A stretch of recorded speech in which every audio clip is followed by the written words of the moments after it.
আমাদের পুজো যেহেতু হয়ে গেছে আর আমার যেহেতু শরীরটা খারাপ, সেই কারণে আমি আস্তে আস্তে আর কি ভিডিওটা এডিট করছি আর সব কটা ভিডিও আর কি ছাড়ছি। আর আজকে না আর কি সোমবারে যেহেতু আমাদের ঠাকুর বিসর্জন হয়েছে, শীতলা ঠাকুর, অনেক জায়গায় শীতলা ঠাকুর রেখে দেয়, কিন্তু আমাদের এখানে যেহেতু শীতলা ঠাকুর রাখে না, আমাদের শীতলা ঠাকুর বিসর্জন করে দেয়।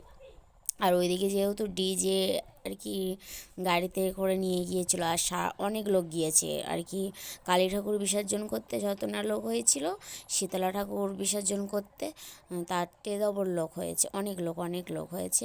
আর এইদিকে যেহেতু ঠাকুর আর কি পুকুরে লাবিয়েছে, কিন্তু দেখা যাচ্ছে না, ভীষণ অন্ধকার, তো সেই কারণে আমি জুম করেছিলাম তাও দেখা যাচ্ছিল না, অন্ধকার, সেই কারণে। আর আমরা যেহেতু অনেকটা দূরে ছিলাম, আর অনেকটা দূরে, তো আজকেকার মতন ভিডিওটা এইটুকুই। তো টাটা।